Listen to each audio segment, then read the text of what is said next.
السلام علیکم ورحمۃ اللہ وبرکاتہ۔ میرے مسلمان بھائیوں، بہنوں، بیٹوں اور بیٹیوں، میں غلام مصطفیٰ اپنے چینل پیام اسلام سے آپ کی خدمت میں حاضر۔ آج کا ہمارا سبق سورہ یونس آیت نمبر 19 پر مشتمل ہے۔ اعوذ باللہ من الشیطان الرجیم، بسم اللہ الرحمن الرحیم۔ وما کان الناس الا امۃ واحدۃ فاختلفوا ولولا کلمۃ سبقت من ربک لقضی بینہم فیما فیہ یختلفون۔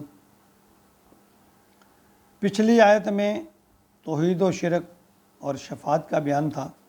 اس آیت میں اللہ رب العالمین فرما رہے ہیں کہ اللہ کا پسندیدہ دین اسلام ہی ہے، جو حضرت آدم سے شروع ہوا تھا اور آخری نبی تک۔ یعنی دین صرف ایک ہی ہے اور وہ اسلام ہے، اور ہر نبی کی تبلیغ اور ہر مذہب کی بنیاد اسلام پر ہی ہے۔ فرمایا وما کان الناس الا امۃ واحدہ، نہیں تھے لوگ مگر ایک امت، الا امۃ واحدہ فاختلفوا، پھر وہ اختلاف کیا انہوں نے۔ یعنی اللہ فرماتے ہیں میں نے ایک ہی دین دے کر بھیجا تھا، پھر وہ اس میں اختلافات کرنے لگے۔ جس طرح آج ہمارے اندر نبی پاک صلی اللہ علیہ وسلم کے وصال کے بعد ہم لوگوں نے اس دین کے اندر اختلافات پیدا کر لیے۔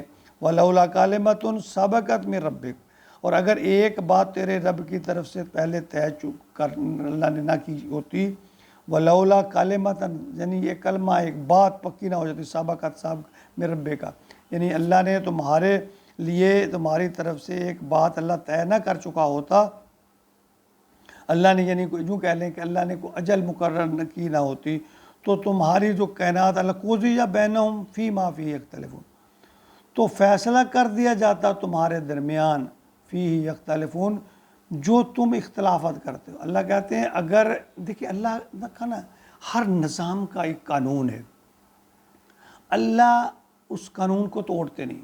اللہ کا اختیار ہے کو جب چاہیں جہاں چاہیں جو رد و بدل کرتے ہیں، اس قانون کو خلاف فطرت بات ہو جائے۔ اب دیکھیں نا حضرت ابراہیم علیہ السلام کا واقعہ ہے، آگ میں پڑے ہیں، اصول ہے آگ کو جلانا، نہیں جلایا۔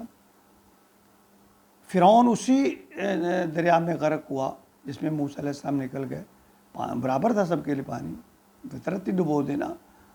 موسیٰ علیہ السلام کو نہیں ڈبویا، فرعون کو ڈبو دیا۔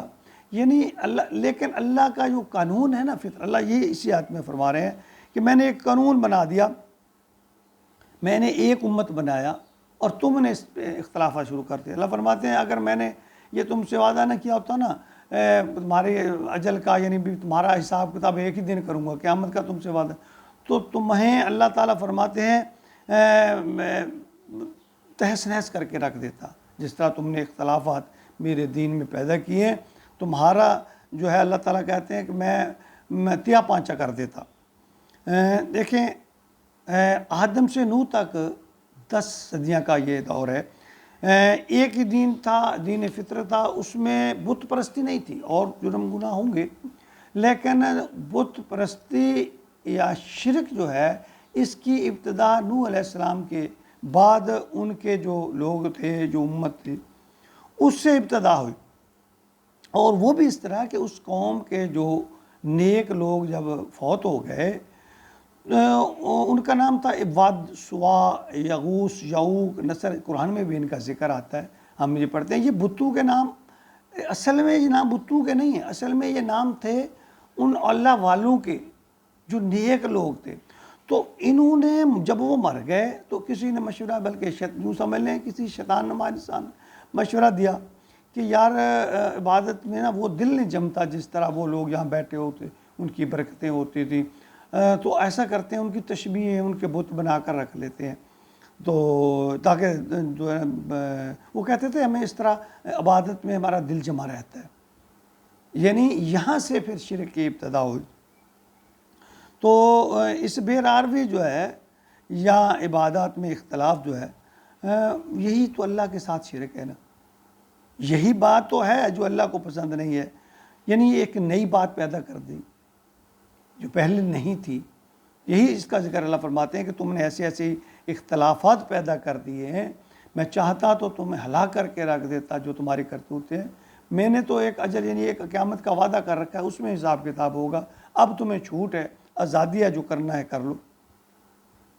فوراً نہیں پکڑتا۔ اللہ تعالیٰ کا یہ قانون ہے کہ اللہ تعالیٰ کسی بھی انسان کو اس کے جرم پر، یہ حساب کا آیات میں ہم پڑھ کے آئے ہیں کہ اللہ تعالیٰ فوری نہیں پکڑتا۔ اللہ فرماتا ہے کہ میں فوری پکڑ دوں تو تم تو سارے کے سارے ہلاک ہو جاؤ۔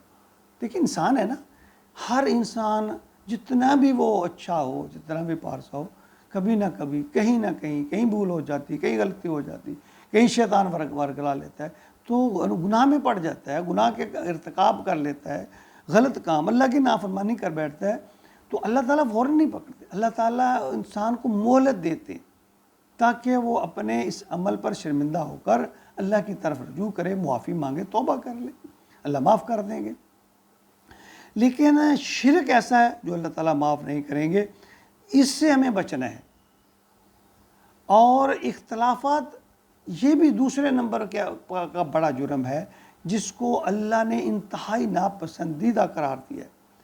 دیکھیں اب ایک بات اور بھی تھوڑی سی آسان سی کیا ہم آپ سب کوئی بھی انسان انڈیویجول انفرادی طور پہ کیا ہم نبی پاک صلی اللہ علیہ وسلم کی تمام احکامات پر عمل کرتے ہیں؟ نہیں کر سکتے نا، نہیں ہوتا، کمزور ہیں یا نہیں کر سکتے۔ تو پھر اگر کوئی دوسرا انسان کسی اللہ کے کسی سنت پر، کسی طریقے پر عمل نہیں کرتا، اس پہ ہم کیوں فتویٰ جھاڑ دیتے ہیں؟